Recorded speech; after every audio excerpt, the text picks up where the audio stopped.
कोणी आहे का? कृपया दार उघडा. तिने दारावर जोरात ठोका मारला, पण तिची हाक ऐकायला तिथे कोणीही नव्हते. कारण तिला घराच्या एका स्टोअरूममध्ये कोंडून ठेवले होते आणि तिथे कोणालाही जाण्याची परवानगी नव्हती. ती जोरजोरात रडत होती, पण तिचे रडणे ऐकायला तिथे कोणीही नव्हते. दमून ती भिंतीला टेकून खाली बसली. आज तिचे लग्न होते. हातावरच्या मेहंदीकडे बघून ती हुंदके देत रडत होती. कालच तर तिचा मेहंदीचा कार्यक्रम झाला होता आणि आज लग्न आणि मग निरोप समारंभ. पण ती इतका वेळ इथे कोंडून होती आणि ती तिला कोंडून निघून गेले होते. ती दुसरी कोणीही नसून तिची मानलेली बहीण नैना होती, जी तिला इथे कोंडून तिच्या जागी वधू बनण्यासाठी आतुर झाली होती. पण तिच्या कैदेत तिचा आक्रोश ऐकायला कोणीही नव्हते. दिवसाची संध्याकाळ झाली. तिच्या वाटेवर कोणीही आले नाही. लग्न होऊन गेले असेल का? मला कोणी शोधलंच नाही का? मी सगळ्यांसाठी काहीच नाहीये का? विहान, तो मला विसरला असेल का? माझी आई विसरली असेल का? सगळेच मला विसरले असतील का? ती हुंदके देऊ लागली आणि बंद दाराकडे आसुसलेल्या नजरेने पाहताना तिला तीव्र वेदना होत होत्या. एक वादळ उठले होते, जे सर्व काही आपल्यासोबत वाहून नेत होते. गर्दीने भरलेल्या घरातून वधू अचानक गायब झाली होती. ती कुठे गेली हे कोणालाच माहीत नव्हते. कविताजींच्या घरातून त्यांचा मुलगा विहानची वरात निघाली होती आणि ती आली देखील होती. पण वधू बेपत्ता झाली होती आणि ही बातमी त्यांच्यापर्यंतही पोहोचली होती. बराच काळ लोटला होता, पण वधू सापडली नव्हती. राजेशला आज या मुलीने खाली मान घालायला भाग पाडले होते. ती त्याच्या मित्राची मुलगी असली तरी मित्राच्या मृत्यूनंतर त्याने त्याची पत्नी सुनीता तिला आधार दिला होता. म्हणजेच तिला आपली बहीण मानले होते. त्याने आई आणि मुलगी दोघांनाही आपल्या घरी आसरा दिला होता. राजेशला 2 मुले होते. त्यांचा मोठा मुलगा विराज सिंग, तो सैन्यात होता. तो 25 वर्षाचा एक देखणा आणि शूर तरुण होता. पण तो आपल्या कुटुंबाशी बहुतेक वेळा फोनवरच बोलायचा. तो क्वचितच घरी यायचा, कारण त्याचे कर्तव्य तसे होते. त्याला नैना नावाची एक बहीण होती, जी त्याच्यापेक्षा 4 वर्षांनी लहान होती. तिचे विहानवर खूप प्रेम होते, पण विहानची निवड तिची मानलेली बहीण होती, त्रिशा सिंग नावाची एक गोड मुलगी. तिच्यामुळेच राजेशने आपल्या मित्राच्या विधवेला आधार दिला होता आणि तिला घरी ठेवले होते. कारण ती या निरागस 10 वर्षाच्या मुलीला आपल्यासोबत घेऊन कुठे जाणार होती? तिला घरी फक्त एकच बहीण होती. तिचे लग्नही एका गरीब कुटुंबात झाले होते. आईवडील नसताना तिचा सांभाळ कोण करणार? म्हणून देवाने राजेशचे हृदय करुणेने भरले आणि सुनीताला घरी आणण्याची बुद्धी दिली. ती नैनापेक्षा 1 वर्षाने लहान होती, पण ती कमालीची हुशार आणि सुंदर होती. विहान तिच्या प्रेमात पडला होता आणि तिला आपल्या आयुष्याचा भाग बनवण्याचे स्वप्न पाहत होता. त्याच्या आईचीही तीच इच्छा होती, पण कदाचित नियतीच्या मनात काही वेगळेच होते. संध्याकाळपर्यंत सर्व काही त्रिशाचा शोध घेत होते, पण अखेरीस त्रिशाऐवजी नैनाचेच लग्न विहानशी झाले. नैना तिच्या योजनेमुळे आतून खूप आनंदी झाली होती, पण जेव्हा त्रिशा पुढे येऊन तिचे सत्य उघड करेल तेव्हा काय होईल याची तिला कल्पनाही नव्हती. ती सुद्धा तरुण होती आणि तिची एकच चूक होती की तिने चुकीच्या मुलींची मैत्री केली होती. आपल्या आवडीनिवडींबद्दल सांगताना तिने त्रिशाचाही उल्लेख केला होता आणि त्याच मैत्रिणींच्या आग्रहामुळे तिने हे बालिश कृत्य केले होते. ते तात्पुरते यशस्वी झाले होते, पण त्यामुळे तिच्या आयुष्यात एक मोठे वादळ येणार होते. ती पूर्णपणे अनभिज्ञ होते. नैनाला आनंदी शांतपणे निरोप देण्यात आला. विहानच्या चेहऱ्यावर कोणताही भाव नव्हता. ती कुठे गेली? तो ईशाची स्वप्न पाहत होता आणि आता नैना त्याच्या आयुष्याचा एक भाग बनली होती. त्याला हे सर्व स्वीकारता येत नव्हते. तो हे कसे स्वीकारणार होता? परिस्थिती इतकी टोकाची बदलली होती, पण तो स्तब्ध बसणाऱ्यांपैकी नव्हता. लोक तर असेही म्हणत होते की त्रिशा कदाचित कोणासोबत तरी पळून गेली असेल, पण राजेशने सर्वांना शांत केले. त्याने त्याचा मित्र पोलीस इन्स्पेक्टर जयंत शर्मा यांच्याशी संपर्क साधला. त्याने त्याला सर्वतोपरी मदतीचे आश्वासन दिले. पण लग्न तर व्हायलाच हवे होते आणि विहानच्या आईने घरातून पळून गेलेल्या मुलीशी आपल्या मुलाचे लग्न होऊन देण्यास स्पष्टपणे नकार दिला. म्हणूनच राजेशने नैनाचे नाव पुढे केले, जे खूप विचारविनिमयानंतर मान्य करण्यात आले. विहानने खूप विरोध केला, खूप वादही घातला, पण त्याच्या आईने त्याचे काहीच ऐकले नाही. अखेरीस त्याला माघार घ्यावी लागली आणि तो नैनाला वधू म्हणून घरी घेऊन गेला. रडून रडून सुनीताचे डोळे सुजले होते. ती अपेक्षेने राजेशकडे पाहत होती, जो खोल विचारात गडलेला होता. त्रिशाबद्दलच्या राजेशच्या प्रेमावर आणि काळजीवर सुनीताला कधीही शंका नव्हती, पण आज ज्या प्रकारे त्याने त्रिशाला विसरून तिच्या जागी आपल्या मुलीला पाठवून दिले होते, त्यामुळे तिच्या हृदयात एक गाठ पडली होती. तिला शोधण्याऐवजी तो तिथे एका विचित्र शांततेत बसून कशाचा तरी विचार करत होता. दरम्यान सुनीता चिंता आणि भीतीने ग्रासली होती. अखेर ती तिची मुलगी होती. ती कोणत्या परिस्थितीत असेल, कुठे असेल हे तिला माहीत नव्हते. ती असेल का आणि कुणासोबत? राग आणि काळजीने व्याकुळ झालेली सुनीता अचानक उठून उभी राहिली. तिने जवळ ठेवलेली शॉल शांतपणे खांद्यावर टाकली आणि पटकन दाराकडे जाऊ लागली. तेव्हा तिच्या मागून एक गंभीर आवाज आला, "कुठे चाललीस?" राजेशचा आवाज ऐकून तिची पावले थांबली. "मी माझ्या मुलीला शोधायला चालली आहे," सुनीता मागे न वळता म्हणाली. "ती माझीही मुलगी आहे सुनीता. मलाही तिची काळजी वाटते." राजेश जागेवरून उठून म्हणाला, "नाही, ती फक्त माझी मुलगी आहे. ती फक्त माझी मुलगी आहे दादा. आणि आज तू हे सिद्ध केलंस की ती फक्त माझी मुलगी आहे." सुनीता गदगदलेल्या आवाजात त्याच्याकडे वळत म्हणाली. राजेशने तिच्याकडे खेदाने पाहिले. "आज माझ्या मुलीचं लग्न होतं. तिची वरात आली आणि ती तिथे नव्हती. तिला शोधण्याचा कोणी प्रयत्न देखील केला नाही. तू सहजच दुसऱ्या कोणाला तरी नवरीच्या जागी बसवलंस. तिच्या जागी तिचं लग्न लावून दिलं आणि तिला पाठवून दिलं." "राजेशजी, माझ्या मुलीसोबत असं का झालं? त्रिशाच्या जागी नैना असती तर तुम्ही असेच गप्प बसला असता का?" कदाचित सुनीता पहिल्यांदाच त्याच्याशी इतक्या रागाने बोलत होती. नाहीतर तिने कधी त्याच्या डोळ्यात डोळे घालून पाहिलं नव्हतं. ती नेहमी मान झुकवून बोलायची, कशालाच आक्षेप घ्यायची नाही, कधी तक्रार करायची नाही. पण आज वर्षानुवर्षाचं मौन एकाकी भंग पावलं होतं. "सुनीता, तू खूप जास्त विचार करते आहेस. त्रिशा माझ्यासाठी नैना इतकीच महत्त्वाची आहे. आज नैनाच्या जाण्याचं कारण फक्त दीदी आहे. हो, तिला वरात रिकाम्या हाताने परत पाठवायची नव्हते. पण याचा अर्थ असा नाही की मी स्तब्ध बसेन. मी माझा मित्र इन्स्पेक्टर जयंत शर्मा यांच्याशी बोललो आहे. तो त्रिशाला शोधत आहे." राजेशने परिस्थिती समजावून सांगण्याचा प्रयत्न केला. "ती तुझी मुलगी आहे की माझी? हा नंतरचा विषय आहे. माझा श्वास कोंडला जात आहे. माझी मुलगी काय अवस्थेत असेल, कुठे असेल?" सुनीता घाबरून छाती चोळत म्हणाली. "देवावर विश्वास ठेव, काही वाईट होणार नाही." राजेशने तिला धीर देण्याचा प्रयत्न केला. "जरी काही वाईट घडलं तरी ते तुझ्या मुलीच्याच कृत्यामुळे होईल. राजेश, तू इतका काळजीत का आहेस?" तेवढ्यात दारात उभ्या असलेल्या राजेशच्या आत्या विमला देवी यांनी विचारले. ती हे उपहासाच्या स्वरात म्हणाले आणि सुनीताच्या डोळ्यात पुन्हा एकदा पाणी आले. विमला आत्याच्या शब्दांनी दोघेही हादरले होते. त्यांच्याशिवाय बाकी सर्व पाहुणे निघून गेले होते आणि संपूर्ण घरात तिच्यापेक्षा कठोर बोलणारी दुसरी कोणीही स्त्री नव्हती. तिला जाब विचारण्याची कुणाची हिंमत होत नव्हती. "माझ्या मुलीची कोणती कृत्ये तुम्ही पाहिलीत?" जी सुनीता नेहमीच त्यांच्याशी आदराने बोलायची आणि कधीही उलट उत्तर द्यायची नाही, तिला आज त्यांच्यावर संताप व्यक्त केल्याशिवाय राहवले नाही. "आत्या प्लीज." राजेशने तिला शांत करण्याचा प्रयत्न केला. "अरे सोडून दे बाळा, मला सगळं माहीत आहे." आजकाल लोक प्रेमात पडतात आणि मग आईवडिलांच्या प्रतिष्ठेला कलंक लावून पळून जातात.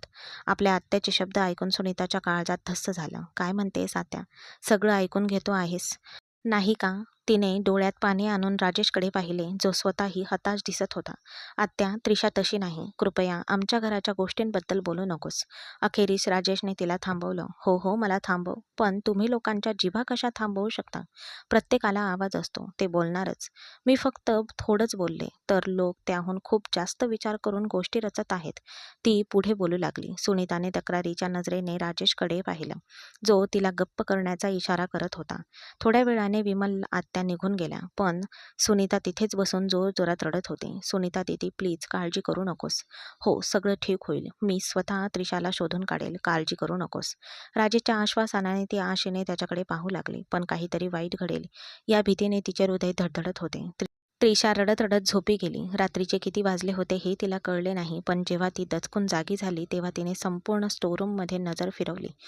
पण तिथे मिठी काळोख होता. तिचे हृदय पुन्हा धडधडू लागले. खोलीत अशी एकही खिडकी नव्हती जिथून प्रकाशाचा एक किरणही आत येऊ शकेल. कदाचित वीज गेली असावी, त्यामुळे आता पूर्ण अंधार झाला होता. ती पुन्हा उठली आणि पूर्ण ताकदीने दरवाजाला ठोके मारू लागली. "इथे कोणी आहे का? इथे कोणी आहे का? देवासाठी, माझ्यासाठी दार उघडा." त्रिशाचा आवाज दाटून आला. "आई, आई, मामा, प्लीज. कोणीतरी दार उघडा. कोणीतरी त्रिशाला शोधा." ती पुन्हा रडू लागली आणि दाराजवळ गुडघ्यांवर डोकं ठेवून बसली. आता तिचं मन सुन्न झालं होतं. तिला काय करावं हे सुचतच नव्हतं. तिच्या डोळ्यातून अश्रू अखंड वाहत होते आणि भूतकाळाच्या आठवणीने तिला उचकी लागून ती रडू लागली. "आई, एवढा मोठा निर्णय घेण्याआधी तू मला एकदा तरी विचारायला हवं होतंस. तू अचानक माझ्या इच्छेविरुद्ध जाऊन हा निर्णय घेतलास." विहान सध्या त्याच्या आईशी वाद घालत होता, कारण तिनेच त्याला त्रिशाला सोडून नैनाशी लग्न करण्याचा आग्रह धरला होता. पण तो त्रिशावर प्रेम करत होता. तो हे नवीन नातं मनापासून कसं स्वीकारणार होता? विहान, जे घडलं ते भयंकर होतं. पण वाईट दिवस आता गेले आहेत. त्रिशा परत आली असती तरी मी तुझं तिच्याशी लग्न कधीच केलं नसतं. जी मुलगी पूर्ण एक दिवस घरातून दूर राहते, तिला मी माझी सून कधीच बनवलं नसतं आणि नयनात काय वाईट आहे? ती सुद्धा तिचीच बहीण आहे. खरं तर प्रामाणिकपणे सांगायचं तर मला त्रिशापेक्षा नयनाच जास्त आवडायची. मी फक्त तुझ्या निवडीमुळे गप्प होते. पण देवाने तुला नयनासोबत जोडलं आहे आणि ती त्याचीच इच्छा होती. आता तू सुद्धा तिला मनापासून स्वीकार आणि तुझ्या आयुष्यात पुढे जा.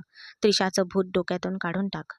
सविता देवी रागाने म्हणाल्या. त्याच्या आईने त्याला समजावण्याचा प्रयत्न केला पण विहान ऐकणार नव्हता. त्याने रागाने जवळच्या टेबलाला लाथ मारली आणि घरातून निघून गेला. आई, तू विहान भैयाला समजावून सांगायला हवं होतंस. जर तो नयनाशी लग्न करायला तयार नव्हता तर तू त्याच्यासोबत असं करायला नको होतंस. पूजा आपल्या आईकडे उदास नजरेने पाहत म्हणाली, अरे तू तर गप्पच बस. तुझ्या समोरची सगळी परिस्थिती होती, त्यात काहीही लपलेलं नव्हतं. आता तू वरात रिकाम्या हाताने परत आणणार होतीस का? त्रिशाचा काहीच पत्ता नव्हता. अशा परिस्थितीत फक्त नयना होती आणि राजेशभाई साहेबांनी स्वतः नयनाचं नाव घेतलं होतं. मग मी नकार कसा देऊ शकले असते? माझ्यासाठी माझ्या दोन्हीही मुली सारख्याच आहेत, जशी नयना तशीच त्रिशा. आता तू तुझ्या खोलीत जाऊ शकतेस. या गोष्टी तुझ्या भावाच्या डोक्यात घालू नकोस. त्याला पुढे जाऊ दे. नयना एक चांगली आणि हुशार मुलगी आहे आणि मला खात्री आहे की ती विहानला आनंदी ठेवेल. आणि त्रिशा, पूजाचा प्रश्न अर्धवटच राहिला. मला एक गोष्ट कळत नाहीये. तुम्हा दोघी भाऊ-बहिणींना त्रिशामध्ये असं काय विशेष वाटतं की तुम्हाला नयना इतकी नापसंत आहे? सुनीता देवी चिडून म्हणाल्या, आई, हे चांगलं वाईट असण्याबद्दल नाहीये. हे विहान भैयाच्या आनंदाबद्दल आहे. पूजा हळू आवाजात म्हणाली. पण सविता देवींनी तिला मध्येच थांबवले. पुरे, मला याबद्दल आणखी काही ऐकायचं नाहीये. त्या मुलीला विसरून जा आणि हा विषय इथेच संपव. जाऊन बघ नयनाला काही हवं आहे का? आता हा मुलगाही तो घरातून निघून गेला. कधी परत येईल माहीत नाही. मला 2 क्षणांचीही शांतता मिळत नाही. असे म्हणून तिने डोके हलवले आणि ती आपल्या खोलीकडे निघाली. पूजा काही क्षण तिथेच थांबली. मग तिने एक दीर्घ श्वास घेतला आणि ती स्वयंपाकघराकडे गेली. तिच्या मनात एक विचित्र अस्वस्थता दाटून आली होती.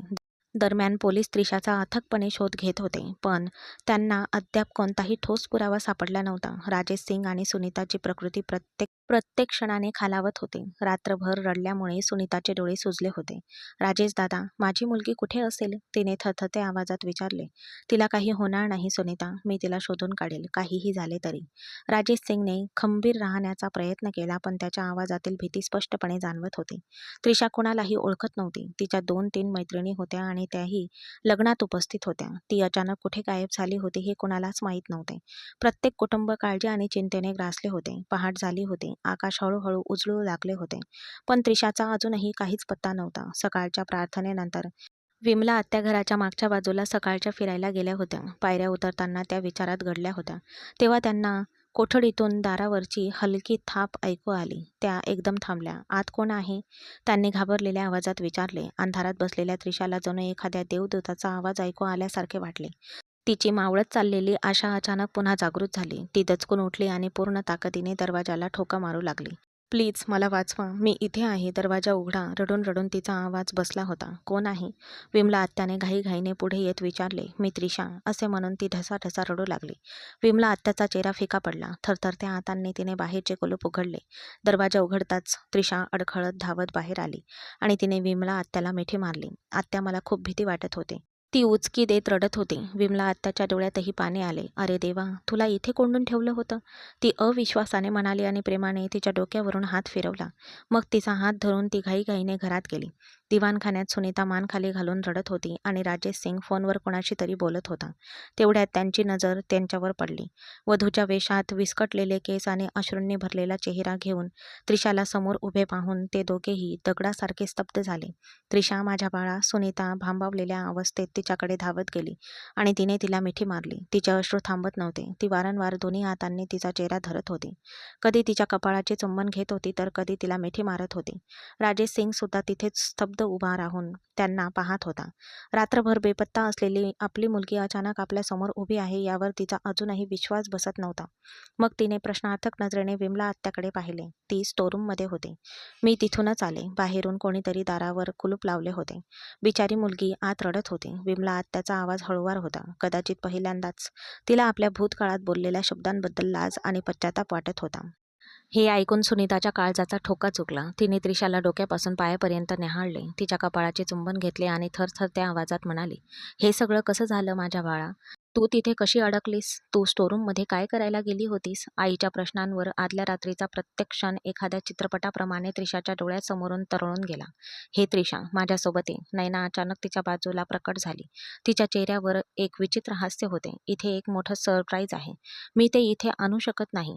तुला माझ्यासोबत यावंच लागेल." तिने त्रिशाचा हात धरला आणि तिला शांतपणे घराच्या मागच्या बाजूला घेऊन गेली. पायऱ्या उतरताना त्रिशाने आश्चर्याने विचारले, "पण नैना, इथे काय सरप्राईज आहे? इथे किती शांत आहे आणि किती अंधार आहे. प्लीज आपण परत जाऊया. मी तुझं सरप्राईज नंतर पाहीन." त्रिशा थांबण्याचा प्रयत्न करत होती, पण नैनाने तिचा हात घट्ट धरून ठेवला आणि पुढे चालू लागली. "तुझं सरप्राईज इथेच आहे." तिने स्टोरूमचा दिवा लावला, दार उघडले आणि त्रिशाला आत घेतले. त्रिशाने आजूबाजूला पाहिले, पण तिला तिथे काहीच विशेष दिसले नाही. "नैना, तू कोणत्या सरप्राईजबद्दल बोलत आहेस? इथे काहीच नाहीये." तिच्या कपाळावर गोंधळाच्या रेषा उमटल्या. मग नयनाच्या ओठांवर एक थंड, उपहासात्मक हास्य पसरले. त्रिशाच्या डोळ्यात बघत ती म्हणाली, "सरप्राईज तर आता येणार आहे, आणि तेही मोठं." त्रिशाला काही कळायच्या आतच नयनाने तिला जोरात ढकलले. त्रिशाचा तोल गेला आणि ती जमिनीवर पडली. "नयना." तिने आश्चर्याने तिच्याकडे पाहिले, पण पुढच्या क्षणी नयनाच्या चेहऱ्यावर द्वेष स्पष्ट दिसत होता. "आता तू इथेच राहणार," ती शांतपणे म्हणाली. "जोपर्यंत माझं आणि विहानचं लग्न होत नाही तोपर्यंत." हे ऐकून त्रिशाचे डोळे आश्चर्याने मोठे झाले. ती निघून गेली होती. तिचा चेहरा फिका पडला, जणू कोणीतरी तिच्या पायाखालची जमीनच खेचून घेतली होती. ती काय म्हणत होती आणि का म्हणत होती? त्या क्षणी त्रिशाला काहीच सुचत नव्हते. ती अजूनही धक्क्यात होती. दरम्यान नयनाने तिच्या प्रश्नाचे उत्तर देणे आवश्यक मानले नाही. ती वळली आणि बाहेर निघून गेली. पुढच्या क्षणी तिला बाहेरून दार बंद केल्याचा आवाज ऐकू आला. त्रिशाच्या हृदयाची धडधड वाढली. ती लगेच उठून दाराकडे धावली. "नैना, नैना, दार उघड. हा विनोद करू नकोस." ती ती पूर्ण ताकदीने दार ठोकत राहिली, पण नैना आधीच निघून गेली होती. तिचा आवाज ऐकायला तिथे कोणीही नव्हते. वर्तमानात परत येताना त्रिशाच्या डोळ्यात अश्रू दाटून आले. "त्रिशा, मी तुझ्याशी बोलत आहे. मी एक गोष्ट विचारत आहे. तू स्टोरूममध्ये कशी पोहोचलीस?" सुनीताने पुन्हा विचारले. "मी तुला खोलीत सोडले होते. मग तू तिथे कशी गेलीस?" आईचा आवाज ऐकून त्रिशाने हळूच मान वर केली. तिचे डोळे लाल झाले होते. "मम्मा, नैना कुठे आहे?" तिने थरथरत्या आवाजात विचारले. हे ऐकून सुनीताचा चेहरा कठोर झाला. "त्रिशा, हे माझ्या प्रश्नाचे उत्तर नाही. आधी मी काय विचारत आहे त्याचे उत्तर दे." त्रिशा काही क्षण शांत राहिली. तिचे हृदय तुटले होते. हे सर्व तिच्यासोबत दुसऱ्या कोणी नाही तर तिच्या स्वतःच्या बहिणीने केले आहे. हे आईला कसे सांगावे हे तिला कळत नव्हते. हो, नैना तिची बहीण होती. तिने आपल्या बहिणीसाठी कोणतेही काम विचारात घेतले नव्हते. "मम्मा, आधी नैनाला बोलव. त्यानंतर मी तुला सगळं सांगेन." ती रडत रडत पण ठामपणे म्हणाली. "अहो, ही नैना कुठून येईल?" विमला आत्या आश्चर्याने म्हणाल्या. मग जणू काहीतरी आठवल्याप्रमाणे, "आणि तसंही ती आता इथे येऊ शकत नाही. तिचं लग्न आधीच झालं आहे." हे शब्द त्रिशाला स्फोटासारखे बसले. तिचा श्वास थांबला. लग्न?" तिचे ओठ थरथरले. "पण कोणाशी?" तिने मोठ्या मुश्किलीने विचारले.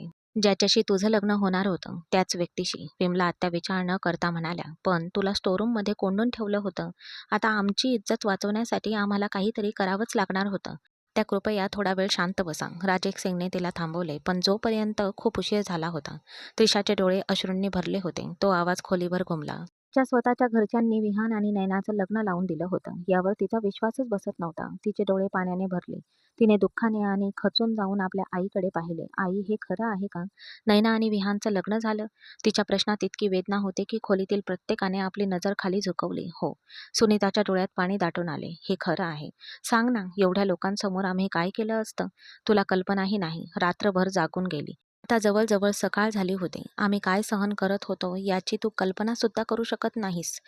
"म्हणजे तुम्ही नैना आणि विहानचं लग्न लावून दिलं." त्रिशाने तिला मध्येच थांबवलं. तिच्या आवाजात इतकी वेदना होती की सगळ्यांनाच शांत केलं. "बाळा." राजेश सिंग पुढे आले आणि त्यांनी तिच्या डोक्यावर हात ठेवला. "जे काही घडलं ते कदाचित नशिबातच होतं. कदाचित तुझं आणि विहानचं मिलन इथेच संपणारं होतं." त्याचं बोलणं पूर्णही झालं नव्हतं तेवढ्यात त्रिशा किंचित कडवट हसून म्हणाली, "तुमचं बरोबर आहे मामा. नैना आणि विहानची जोडी बनवणं नशिबातच होतं." तिच्या शब्दांमध्ये वेदना, हृदयभंग आणि उपहास भरलेला होता. असं म्हणून ती पटकन वळली आणि आपल्या खोलीकडे धावत गेली. ती निघून गेल्याबरोबर खोलीत एक जड शांतता पसरली. सुनीताच्या डोळ्यातून अश्रूंचा अखंड ओघ वाहत होता. तो थरथर कापला. तिने एक उसासा टाकला. राजेशकडे पाहिले. खूप वेदना होत्या, खूप प्रश्न होते, पण या सगळ्यात एक दिलासाही होता. तिची मुलगी परत आली होती. सुनीताने डोळे मिटले आणि मनातल्या मनात देवाचे आभार मानले. खोलीत परत येताच त्रिशा ढसाढसा रडू लागली. याचा अर्थ नैनाची योजना यशस्वी झाली होती. तिला विहान हवा होता आणि तो तिला मिळाला होता. त्रिशाने तिचे सर्व दागिने काढले आणि ड्रेसिंग टेबलवर फेकून दिले. नवरी होऊनही ती कुमारीच राहिली होती. काळाने तिच्याशी काय खेळ खेळला होता. आपल्या अवस्थेवर रडताना ती स्वतःवरच हसली. पलंगाच्या डोक्याकडील भागाला टेकून नयनाला कळलेच नाही की ती रात्री किती वाजता झोपी गेली. पण जेव्हा सकाळ झाली तेव्हा तिने डोळे उघडले तेव्हा ती खोलीत अजूनही एकटीच होती. याचा अर्थ विहान रात्रभर आत आला नव्हता. नयनाच्या मनात एक कळ आली. ती इतकी वाईट होती का, की विहानने खोलीत येण्याची तसदी सुद्धा घेतली नाही. तिच्याशी बोलणं तर सोडाच, त्याने तिच्याकडे पाहण्याची सुद्धा तसदी घेतली नाही. नयना पलंगावरून उठली, ड्रेसिंग टेबल समोर उभी राहिली आणि स्वतःला निहाळू लागली. ती इतकी सुंदर दिसत होती, पण खोलीत न येऊन विहानने तिला नाकारले होते. ती अजून याच विचारात होती तेवढ्यात दार उघडले आणि विहान आत आला. तो जणू काही सर्वस्व गमावून बसला होता. तो नयनाकडे एका पराभूत माणसासारखा पाहत होता. नयनाने आरशात त्याचे प्रतिबिंब पाहिले आणि ती त्याच्याकडे वळली. विहान तिच्याकडेच पाहत होता. तो तिच्या जवळ गेला. नक्कीच तू रात्रभर माझी वाट बघत बसली असशील, पण तुला चांगलेच माहीत आहे, तू माझी आवड नाहीस. माझी निवड आणि आवड त्रिशा होते आणि माझं तिच्याशीच लग्न होणार होतं. जर ती तिथे असती तर आज तुझ्याऐवजी ती इथे असती. हा पलंग तिच्यासाठीच सजवला होता. तिला माझ्या आयुष्यात सामील करून घेण्याची इच्छा माझी होती, तुझ्याशी लग्न करण्याची नाही. ज्या प्रकारे विहान तिच्यासोबत उघडपणे आपल्या भावना व्यक्त करत होता ते पाहून नयनाला वाटले की पृथ्वी दुभंगून तिला गिळून टाकावी. जेव्हा त्याला कळले की त्रिशाला त्याच्या आयुष्यातून हिरावून घेणारी दुसरी कोणीही नसून नयनाच होती, तेव्हा तो तिच्याशी कसा वागेल. प्रेमाच्या आंधळेपणाने तिने हे सर्व केले होते, पण आता तिला खूप भीती वाटू लागली होती. तिच्यासमोर उभा असलेला तो माणूस तिला स्पष्टपणे सांगत होता की तो त्रिशावर प्रेम करत होता आणि कदाचित अजूनही करतो, आणि नयना ही त्याच्या आयुष्यातील केवळ एक नको असलेली व्यक्ती होती. मला माफ कर. एका पत्नीला मिळायला हवे असलेले हक्क मी कदाचित तुला देऊ शकणार नाही, आणि तू सुद्धा माझ्याकडून अशा अपेक्षा ठेवू नकोस. त्याने तिला सर्व गोष्टी स्पष्ट शब्दात समजावून सांगितल्या आणि तो बाथरूमच्या दिशेने निघाला. नयनाच्या डोळ्यात अश्रू दाटून आले आणि तिच्या गालावरून ओघळू लागले. केवळ एका रात्रीत विहानच्या आयुष्यात आपले किती महत्त्व आहे हे तिला जाणवले होते. सकाळचा सूर्य सिंग हाऊसमध्ये सुख घेऊन येतो की दुःख हे केवळ काळच ठरवणार होता. तो निर्णय घेणारच होता, पण त्याच क्षणी बाहेरून येणाऱ्या पावलांच्या आवाजाने संपूर्ण सिंग घर शांत झाले. हॅलो. मान खाली घालून बसलेली सुनीता विराज सिंगला आत येताना पाहून एकदम उठून उभी राहिली. विराज. तिच्या आवाजात आनंद भरला होता. तिचे विराजवर खूप प्रेम होते आणि हे प्रेम स्वाभाविक होते. त्याला पाहताच सुनीताच्या दाटून आलेल्या अश्रूंचा पूर पुन्हा वाहू लागला. विराज पटकन पुढे सरसावला आणि त्याने तिला मिठी मारली. काय झालं आत्या, का रडते आहेस? सगळं ठीक आहे ना? तिचे अश्रू पुसत त्याने काळजीने विचारले. काहीच ठीक नाही विराज, सगळं उद्ध्वस्त झालंय. रडत रडत तिने त्याला आदल्या दिवसाची सगळी हकीकत सांगायला सुरुवात केली. हे सगळं ऐकून विराजला धक्का बसला. काय? तुम्ही काय बोलताय? तुम्ही त्रिशाऐवजी नयनाचं लग्न विहानशी लावून दिलं? कसं? विराज जागेवरून उठला. बाळा, हे तुझ्या वडिलांच्या आणि विमला आत्याच्या इच्छेनुसार झालं, आणि विहान, त्याचं त्रिशावर प्रेम होतं, मग त्याने नयनाशी लग्न कसं केलं? विराजने दात आवळून आणि भुवया चढवत विचारले. त्याच्या आईच्या आग्रहामुळे, जेव्हा त्याची अजिबात इच्छा नव्हती. विराज जे व्हायला हवं होतं ते झालं. पुढे काय होईल हे मला कळत नाहीये. जेव्हा विहानला कळेल की त्रिशा परत आली आहे तेव्हा कोण जाणे तो काय करेल. नयना आता त्याची बायको आहे. जर त्याने नयनाला सोडलं तर, जर त्याने तसं केलं तर, त्याने तसा विचार जरी केला तरी मी त्याला ठार मारेन. हे लग्न म्हणजे काही खेळ आहे का? आधी एका व्यक्तीशी लग्न करायचं, मग तिला सोडून दुसऱ्याकडे जायचं. आणि ही त्रिशा कुठे होती? विराजचा राग वाढतच होता. आत्या तिला स्टोरूम मधून घेऊन बाहेर आल्या होत्या, पण ती तिथे कशी पोहोचली हे ती मला सांगत नाहीये. विराज, मला फक्त विहानची भीती वाटते. तो त्रिशामुळे नयनाला काही त्रास देऊ शकतो. नयना आणि त्रिशा माझ्यासाठी दोघंही सारख्याच आहेत. जर विहानने काही केलं तर काळजी करू नकोस, मी इथे आहे. मी सगळं सांभाळून घेईन. थोडा वेळ विचार करून तो वर आपल्या खोलीत गेला. अजित सिंग घरी नव्हता, त्यामुळे त्याला आपल्या वडिलांना भेटता आले नव्हते. आपली बॅग बाजूला ठेवून तो मान झुकवून पलंगावर बसला. त्रिशा त्याच्या वडिलांच्या मित्राची मुलगी. वयाच्या 10व्या वर्षापासून ती 15 वर्षाच्या विराजच्या हृदयाचा ठोका होती. त्याने ठरवले होते की मोठ्या झाल्यावर तो त्रिशाशी लग्न करेल, पण तो मोठा झाल्यावर त्याला कळले की तिचे विहानवर प्रेम आहे, आणि मग त्याने स्वतःच त्रिशाबद्दल मनात बाळगलेल्या भावनांवर नियंत्रण मिळवले. त्यावेळी तो 10वीत होता तर त्रिशा 4थीत शिकत होती, आणि नयना त्रिशापेक्षा 1 वर्षाने मोठी होती. पण त्रिशा अभ्यासात इतकी हुशार होती की ती नयनाच्या वर्गापर्यंत पोहोचली होती. विराजला ती नेहमीच आवडायची. त्रिशाबद्दलच्या त्याच्या भावना कधी बदलल्या हे त्याला कळलेच नाही. त्याला माहीत नव्हतं, पण जेव्हा तिच्या आणि विहानच्या लग्नाचा विषय निघाला तेव्हा तो थांबला. कारण त्रिशा आणि विहानचं लग्न घरातील सर्व वडीलधाऱ्यांच्या संमतीने ठरलं होतं. त्रिशाच्या चेहऱ्यावरचा आनंद तिच्या नात्यातील सुखाची स्पष्ट साक्ष देत होता. म्हणूनच विराज घर सोडल्यानंतर फक्त फोनवरच संपर्कात राहिला होता. त्याला 2 दिवसांपूर्वीच रजा मंजूर झाली होती. निघण्यापूर्वी घरी कळवण्यासाठी तो फोन करणारच होता. पण तेवढ्यात त्याला त्रिशा आणि विहानच्या लग्नाची बातमी मिळाली आणि त्याने येण्याचा बेत पुढे ढकलला. त्रिशा विहानसोबत निघून गेली असेल असा विचार करून तो आज आला होता. पण इथे पोहोचल्यावर त्याला धक्काच बसला. त्रिशाच्या ऐवजी नैना निघून गेली होती आणि हे सगळं त्रिशामुळे घडलं होतं, जी लग्नाच्या वेळी अचानक गायब झाली होती. पण कुठे कोणालाही माहीत नव्हतं. पण विराजलाही जाणून घ्यायचं होतं, कारण आता त्याच्या बहिणीचं आयुष्यही याच्याशी जोडलं गेलं होतं. त्रिशाला पुन्हा पाहून विहानने नैनाला सोडलं तर नाही, मी असं कधीच होऊ देणार नाही. विराज रागाने उठला, खोलीतून बाहेर पडला आणि थेट त्रिशाच्या खोलीकडे गेला. दरम्यान विहान निघून गेल्यानंतर नैना आपलं रिकामं मन आणि रिकामे हात पाहत रडत पलंगावर बसली होती. तेव्हा अचानक तिच्या फोनवर एक कॉल आला. ती मागे वळली आणि स्क्रीनवर त्रिशाचं नाव पाहिलं. नैनाच्या अंगावर काटाच आला. ती उठून उभी राहिली. तिचे हात पाय थरथरू लागले. तिने घाबरून बाथरूमकडे पाहिले आणि मग फोन उचलला. का नैना, तू माझ्यासोबत हे सगळं का केलंस? माझी बदनामी करून तुला काय मिळालं? जर तुझं विहानवर प्रेम होतं तर तुला त्याच्याशी लग्न करायचं होतं, तर तू मला एकदा सांगू शकली असतीस. वेडे, मी स्वतःच मागे हटले असते. मी तुला मनापासून माझी बहीण मानले होते. मी तुला खूप आदर दिला आणि तू एका क्षणात माझा सगळा विश्वास तोडलास. त्रिशा रडत होती तर नैनाकडे बोलायला काहीच उरले नव्हते. ती फक्त शांतपणे अश्रू ढाळत राहिली. आज मला तुझ्याबद्दल खूप वाईट वाटते. तू विश्वासघात करून विहानच्या आयुष्यात आलीस. तू तुझं संपूर्ण आयुष्य विश्वासघातावरच जगशील का? तू हे सगळं करून आनंदात राहू शकशील का? तुझा सतसत विवेक बुद्धी तुला हे करू देईल का? तिच्या आवाजात कडवटपणा होता. नैनाने एक दीर्घ श्वास घेतला. जर तुझं उत्तर हो असेल नैना, तर तुझी सतसत विवेक बुद्धी मेली आहे. तुला काही सांगण्यात अर्थ नाही. पण माझी सतसत विवेक बुद्धी अजून जिवंत आहे आणि तुला माहीत आहे का? मी कुणालाही काहीही सांगणार नाही. मी कुणाला काहीही सांगणार नाही. फक्त तुझ्या चांगल्या आयुष्यासाठी, कारण तुझं प्रेम तुझ्यापासून हिरावून घेतलं जावं असं मला वाटत नाही. आनंदी राहा तुझ्या घरी, तुझ्या प्रिय व्यक्तीसोबत. बाय. त्रिशाने नैनाचा एकही शब्द न ऐकता फोन कट केला. नैनाने मोबाईल बाजूला ठेवला आणि जोरजोरात रडली. आज तिच्यापेक्षा 1 वर्ष लहान असलेल्या मुलीने इतकी उदारता दाखवली होती. नैना स्वतःच्याच नजरेत पडली होती. फोन बंद करून त्रिशाने तो बाजूला फेकला आणि दोन्ही हातांनी चेहरा झाकून ती ढसाढसा रडू लागली. तिचं लग्न न झाल्याचं दुःख तिला नव्हतं, पण नैनाच्या विश्वासघाताचं आणि फसवणुकीचं दुःख तिला जास्त होतं. तिला विहानला गमावण्याचं दुःख नव्हतं, तर आपल्या बहिणीला गमावण्याचं दुःख होतं. तेवढ्यात दरवाजा धाडकन उघडला आणि कोणीतरी आत आलं. त्रिशा घाबरून उठून उभी राहिली. समोर रागावलेल्या विराजला पाहून तिचा चेहरा फिका पडला. काल कुठे होतीस? विराजच्या प्रश्नाने त्रिशाच्या हृदयाची धडधड वाढली. मी तुला काहीतरी विचारतोय त्रिशा. काल कुठे होतीस? माझ्या बहिणीचा तुझ्या जागी बळी दिला गेला. त्याने तिचे दोन्ही हात पकडून तिला हलवले. मला सोडून दे. त्रिशा आतून खूप घाबरली होती, पण बाहेरून कणखरपणाचा आव आणत तिने सुटका करून घेण्याचा प्रयत्न केला. मी तुला सोडून देऊ का?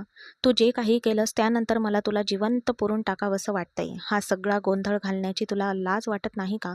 विराज रागाने ओरडला आणि त्रिशाने भीतीने डोळे मिटून घेतले.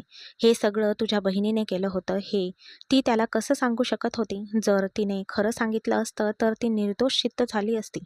पण नैनाचं सत्य उघडकीस आलं असतं आणि ती नैनासारखी स्वार्थी नव्हती, म्हणून त्यासाठी ती गप्प राहिली. उत्तर दे त्रिशा, नाहीतर मी हात उगारेन. तिच्या शांततेमुळे विराजचा राग आणखीनच वाढत होता. त्याचे शब्द ऐकून त्रिशाने आश्चर्याने त्याच्याकडे पाहिले. तू माझ्यावर हात उगारणार?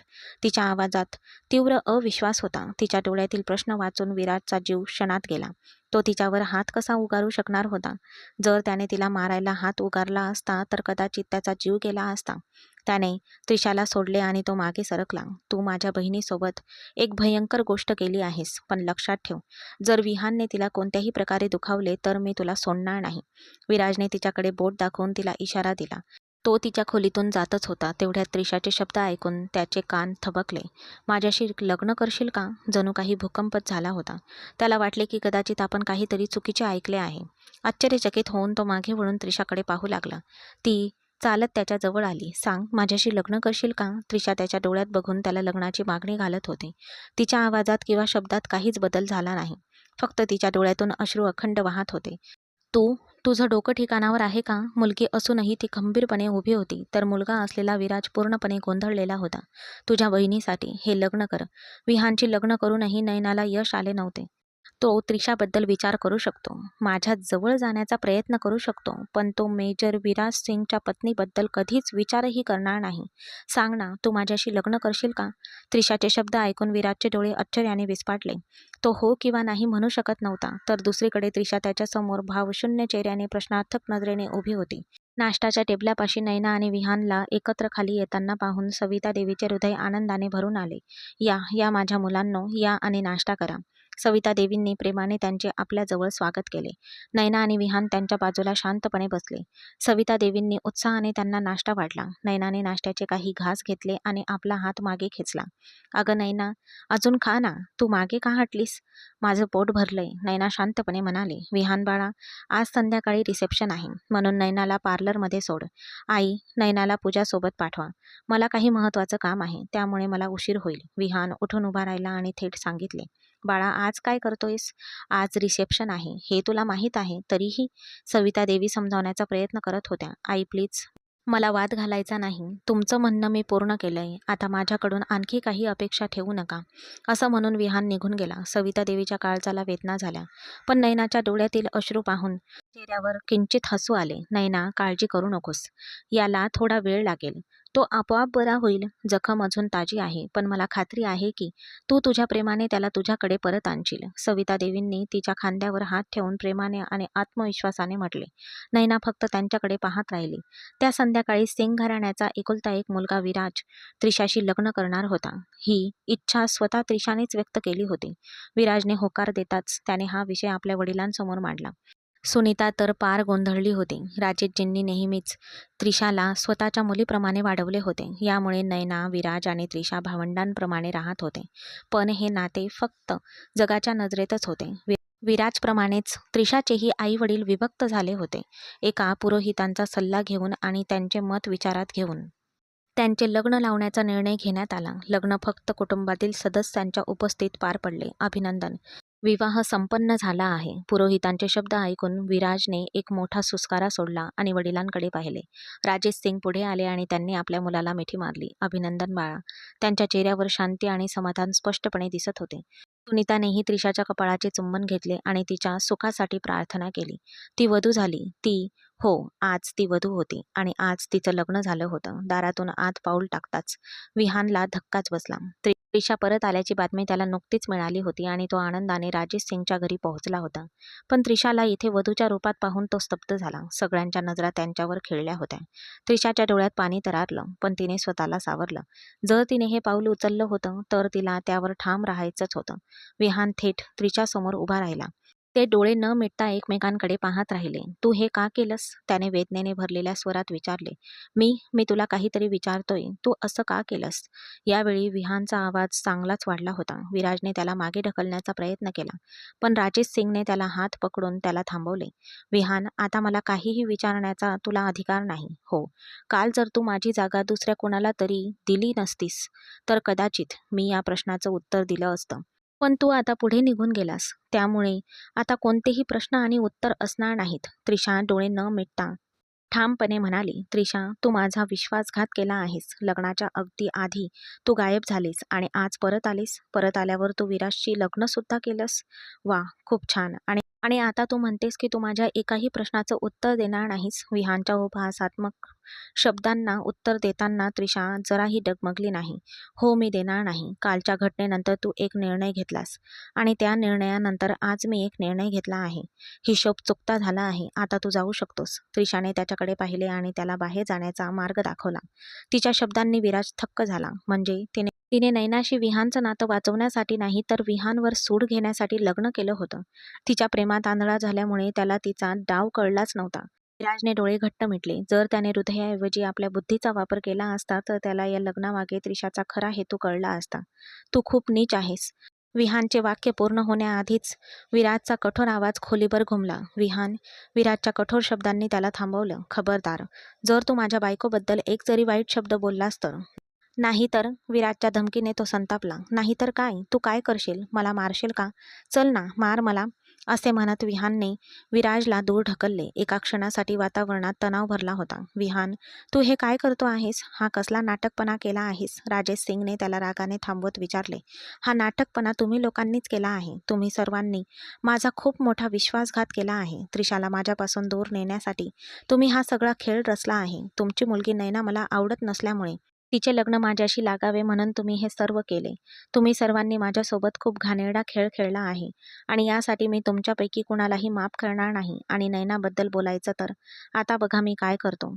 या सर्वांना धमकी देत विहान दाराकडे गेला. प्रत्येकाच्या चेहऱ्यावरची भीती स्पष्ट दिसत होती. विराजला जणू कोणीतरी त्याचं हृदयच तोडून टाकलं होतं. त्याने आपल्या बहिणीसाठी नैनाशी लग्न केलं होतं, पण आता त्याला जाणवलं होतं की हे नातं तिच्या आयुष्यात वादळ आणणार होतं. तो घायाळ नजरेने तिच्याकडे वळला. त्रिशासुद्धा तिथेच हताशपणे शांतपणे त्याच्याकडे बघत उभी होती. मग विराज विहानच्या पाठोपाठ घराबाहेर गेला. अरे देवा, काय झालं? एका बाजूला माझी नैना तर दुसऱ्या बाजूला माझी त्रिशा. हे देवा, माझ्या दोन्ही मुलींना तुझ्या संरक्षणाखाली ठेव. सुनीताजी राजेश सिंग यांना घाबरून म्हणाल्या. राजेश सिंग त्याला फोन करण्याचा प्रयत्न करत होते, पण त्यांना माहीत होतं की विराज त्याचं ऐकणार नाही. दरम्यान नैना तिच्या रिसेप्शनसाठी पूर्णपणे तयार होती. ती आरशासमोर हसत उभी होती तेव्हा विहान खोलीत आला. त्याचा रागावलेला चेहरा पाहून नैनाला धक्काच बसला. ती झटकन त्याच्याकडे वळली. तुझ्या भावाला वाटतं की त्रिशाशी लग्न करून तो मला हरवू शकतो. त्याला वाटतं की त्याने मला हरवलंय. विहान काय करू शकतो हे त्याला माहीत नाही. माझ्यासोबत चल. विहानने तिचा मनगट घट्ट पकडला आणि तिला बाहेर नेले, जिथे पाहुणे आधीच यायला लागले होते. काय करतोयस विहान? माझा हात सोड. सविता देवीने त्याला थांबवण्याचा प्रयत्न केला. नाही आई, तुम्ही आज मध्ये ढवळाढवळ करणार नाही. कोणी काही बोलणार नाही. आज माझ्यासोबत जे घडलं त्यानंतर मी कुणाचंही ऐकणार नाही. विहान रागाने म्हणाला आणि नैना भीतीने थरथर कापत होती.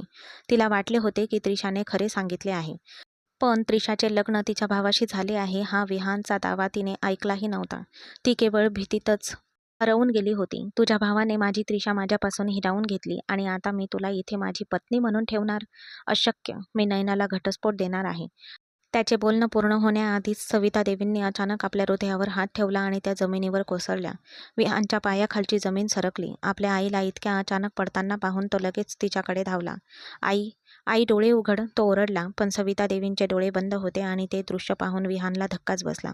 घरातील वडीलधारी मंडळी राजेश सिंग, विराज सिंग आणि विहान हे त्या क्षणी ते रुग्णालयात उपस्थित होते.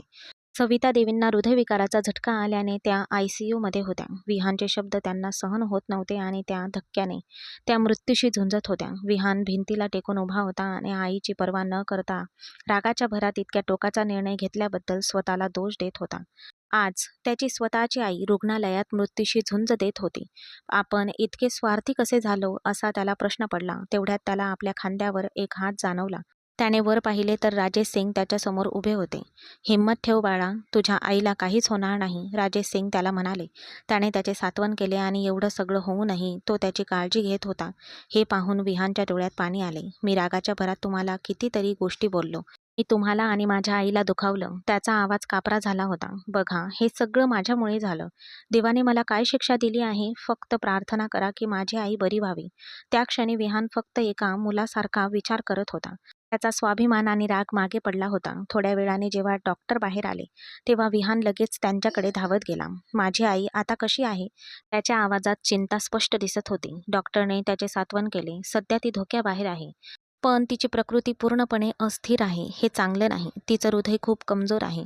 तुम्ही तिला कोणत्याही प्रकारच्या तणावापासून दूर ठेवा आणि तिला शक्य तितका आनंदी ठेवण्याचा प्रयत्न करा. हे चांगलं होईल. डॉक्टरांचे शब्द ऐकून विहान काळजीने म्हणाला. मी माझ्या आईला भेटू शकतो का? डॉक्टर म्हणाले. आम्ही तिला वॉर्डमध्ये हलवू, मग तुम्ही तिला भेटू शकता, पण कृपया गर्दी करू नका. असे म्हणून डॉक्टर पुढे गेला. तेव्हा राजेश सिंगने पुन्हा त्याला धीर देत म्हटले. सगळं ठीक होईल बाळा. देवावर विश्वास ठेव. जे काही घडतं ते चांगल्यासाठीच घडतं. फक्त देवाकडे चांगलंच माग. विराजही तिथेच उपस्थित होता, पण तो विहानशी एकदाही बोलला नाही. सविताजींना रुग्णालयात दाखल करण्यात आल्यामुळे रिसेप्शन बंद झालं होतं. तू वेडी झाली आहेस का? काय म्हणतेस की तू विहानला सगळं सांगणार? नाही, अजिबात नाही. आंटी हॉस्पिटलमध्ये आहेत नैना. काही मूर्खपणा करू नकोस. फोनवर त्रिशा हताशपणे नैनाला समजावण्याचा प्रयत्न करत होती, जी डोळ्यातून अश्रू ढाळत वारंवार सांगत होते की ती विहानला सत्य सांगेल. कालपर्यंत तिच्या हृदयावर असलेलं ओझं तिचं आयुष्यच हिरावून घेत होतं.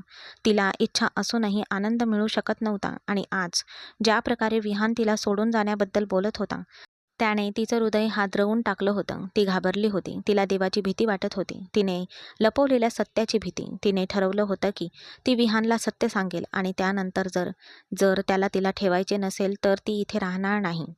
त्रिशाने तिला बराच वेळ समजावण्याचा प्रयत्न केला, पण शेवटी तिने फोन ठेवून दिला. त्रिशाची चिंता वाढत होती.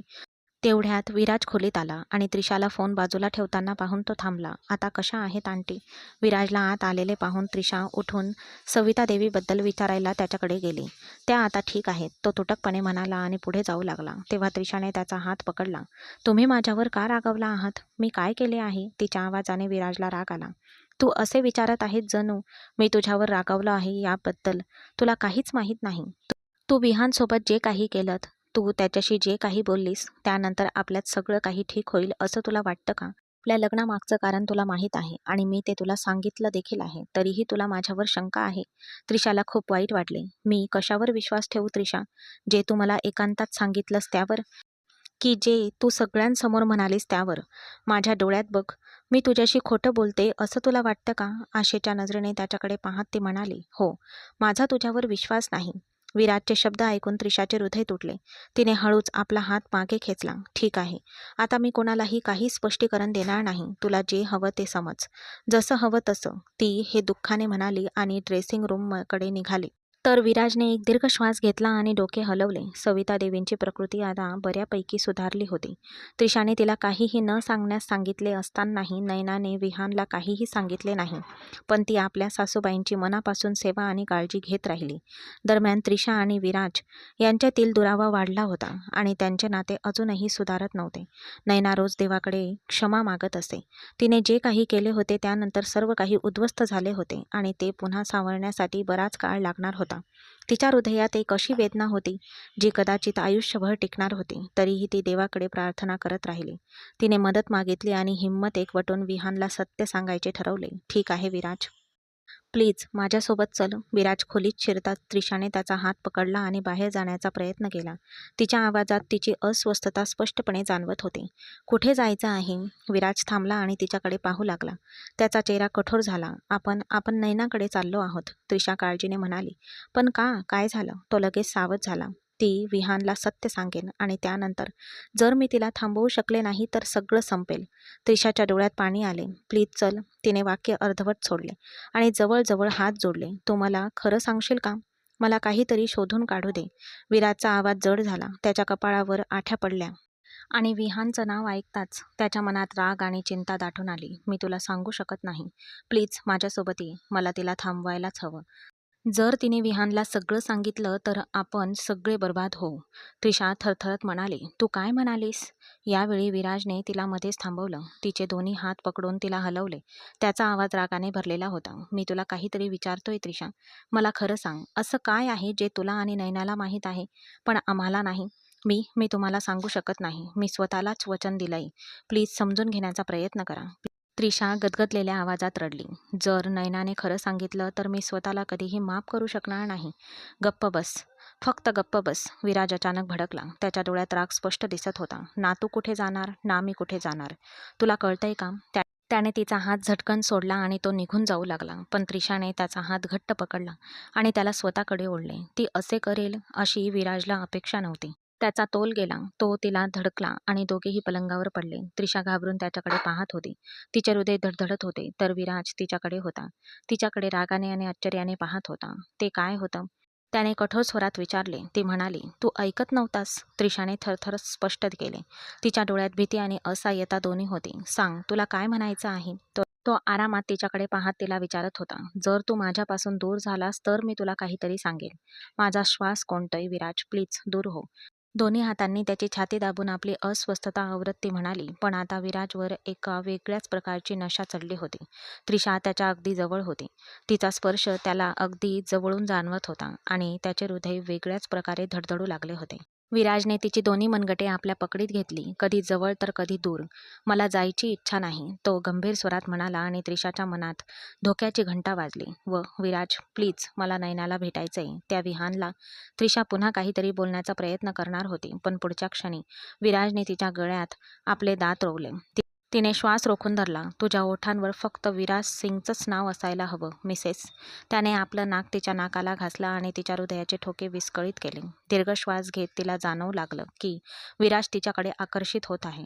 धुंद अवस्थेत असलेल्या विराजने डोळे मिटले. तिचा सुगंध घेत आपले ओठ तिच्या ओठांवर टेकवले आणि तो झोपेत हरवून गेला. त्रिशा, मला तुझ्याशी माझं वैवाहिक नातं प्रस्थापित करायचं आहे.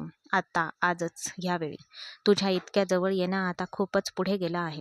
मी आता मागे हटण्याच्या मनस्थितीत नाही. माझ्या प्रिये, डोळे मिटत तो पुढे म्हणाला. त्याचा कुजबुजलेला आवाज ऐकून त्रिशाच्या अंगावर शहारे आले. मला तुझ्यावर खूप प्रेम करायचं आहे त्रिशा. मला माझ्या प्रेमाचा ठसा तुझ्या संपूर्ण अस्तित्वावर उमटवायचा आहे. आणि कृपया आज मला थांबवू नकोस, नाहीतर मी मरेन. आदराने त्याचे ओठ तिच्या कपाळावर ठेवत तिच्या डोळ्यात पाहत तो नशेतल्या आवाजात बोलला. विराज, मी घाबरले आहे. त्रिशा सर्व काही विसरून स्वतःला विराजच्या प्रेमापुढे शरण जाताना अनुभवत होती. विराजशी लग्न झाल्यापासून तिने एकदाही विहानचा विचार केला नव्हता. तिच्या हृदयावर फक्त विराजचेच राज्य होते.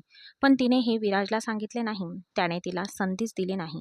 आणि आज तो तिला थेटपणे आपले प्रेम व्यक्त करत होता. तिला स्वतःच्या जवळ ओढत होता. भीती वाटायला हवी. तो तिच्या मऊ आणि नाजूक ओठांकडे झुकत हळुवारपणे म्हणाला आणि आपल्या तीव्र भावना तिच्यावर ओतू लागला. त्रिशा त्याच्यासमोर हतबल झाली. विराजने हात पुढे केला आणि लाईट बंद केली आणि आज तिच्या आणि त्याच्यामधील सर्व पडदे खाली पाडले होते. आज त्रिशाच्या हृदयाचे ठोके नियंत्रणाबाहेर गेले होते. ती स्वतःला सावरत होती, तर दुसरीकडे आपल्या प्रेयसीला मिठीत घेतल्याचा विराजला प्रचंड आनंद झाला होता. विहान खोलीत आला आणि त्याने नयनाला रडताना पाहिले. ती काहीतरी पुटपुटत होती. ते दृश्य पाहून विहानला खूप अस्वस्थ वाटले आणि तो तिच्या जवळ गेला. हे देवा, मी दोषी आहे, मला माफ कर. मी विहानवर प्रेम केले आणि त्याला खूप दुखावले. मी त्याला त्याच्या प्रेमापासून वेगळे केले. हे देवा, मला माफ कर. मी प्रेमात आंधळी झाले होते. मला काहीच कळले नाही. मी विहानची माफी कशी मागू? त्याला कसे सांगू की त्रिशा गायब झाली नव्हती? मीच तिला गायब केले होते, जेणेकरून विहानची मी लग्न करू शकेल. ती रडत होती आणि देवापुढे आपल्या मनातील भावना व्यक्त करत होती. पण तिला हे माहीतही नव्हते की देवाबरोबरच तिच्या स्वतःच्या देवानेही सगळं काही ऐकलं होतं. तू काय म्हणतेस? अचानक विहानचा आवाज ऐकून तिने डोळे उघडले. तिचा चेहरा फिका पडला. भीतीने क्षणात तिच्या हृदयाचे ठोके थांबले आणि ती मागे कोसळली. घाबरलेल्या विहानने तिला आपल्या मिठीत घेतले. तिचा श्वास थांबला होता. काय बोलावं सुचत नसल्याने विहानने तिला उचलून पलंगावर आणले. नैना, नैना, तो घाबरून तिला हाक मारत होता. तिचा श्वास थांबला होता. विहानने तिला श्वास घेता यावा म्हणून तिचे नाक दाबले.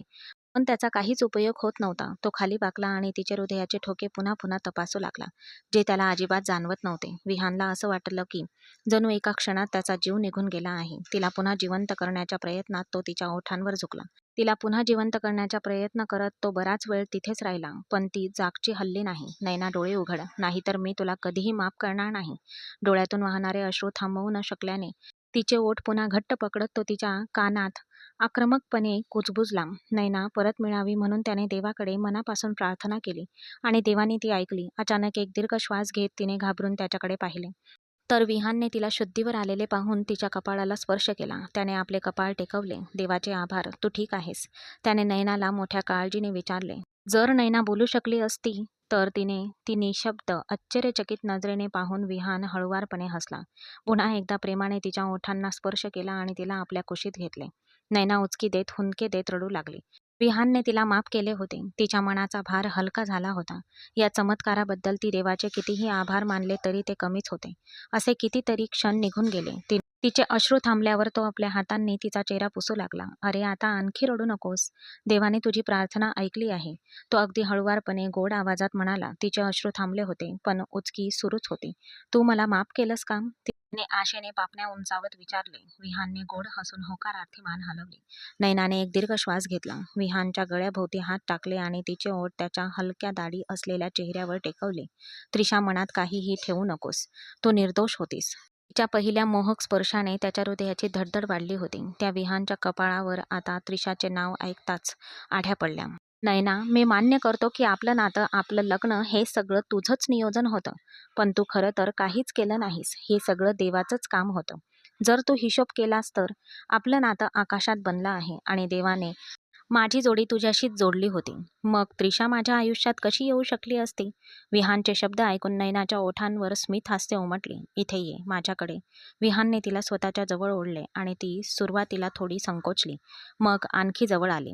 विहानने तिला आपल्या जवळ बसवले. नयना थरथरत त्याच्याकडे बघत राहिली. तुला माहीत आहे का की काही क्षणांपूर्वी तुझा श्वास थांबला होता आणि माझा जीव धोक्यात होता. तिच्या चेहऱ्याकडे मोठ्या प्रेमाने बघत तिचा हात कुरवाळत त्याने विचारले. नयनाने नाही म्हणून मान हलवली. नयना, तो क्षण होता जेव्हा मला जाणीव झाली तू माझ्यासाठी किती महत्त्वाची आहेस. म्हणून मी देवाला फक्त एकच प्रार्थना केली की त्याने तुला माझ्याकडे परत आणावे. मी तुला माफ करेन. देवाने ते ऐकलं आणि मी तुला मनापासून माफ केलं आहे. तिचे केस बाजूला सारून तो आपल्या ओठांनी तिच्या मानेला कुरवाळू लागला. नयनाचा श्वास थांबला. तिचे हात पाय गारठू लागले. विहानला थांबवण्याचा धाडस तिच्यात नव्हतं, पण विहान सुद्धा थांबण्याच्या मनस्थितीत नव्हता. त्याला सर्व मर्यादा ओलांडायच्या होत्या. इतक्या दिवसांनी देवाने त्याला त्याच्या पत्नीकडे खेचून आणलं होतं. त्याने तिचं मन शुद्ध केलं होतं. त्याने आता तिला मनापासून स्वीकारलं होतं.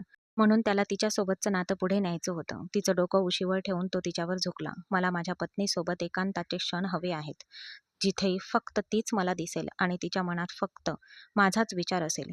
विहानच्या शब्दांनी घाबरलेल्या नयनाने डोळे मिटून दोन्ही हातांनी आपला चेहरा लपवला. तिच्या हातांच्या मागच्या भागांचे चुंबन घेत विहानने तिचे हात चेहऱ्यावरून बाजूला केले आणि तिचा चेहरा आपल्या हातात घेतला. आणि तो इतका प्रेमात होता की आज तो सर्व मर्यादा ओलांडायला तयार होता. नयनाचा जीव धोक्यात होता, पण ती विहानशी हस्तांदोलन करू शकली नाही. तिने स्वतःला पूर्णपणे त्याच्या स्वाधीन केले होते. तिचे हृदय आधीपासूनच त्याचे झाले होते. आज ती स्वतः त्याची झाली होती. आपण कितीही काहीही ठरवले तरी देवाच्या मनात आपल्यासाठी काही वेगळेच असते. जोड्या आधीपासूनच आणि वरूनच ठरलेल्या असतात असे म्हणतात. आपल्याला हवी असलेली व्यक्तीपेक्षा आपल्यासाठी योग्य असलेली व्यक्ती आपल्या आयुष्यात येत असते, हे मात्र नक्कीच खरे आहे.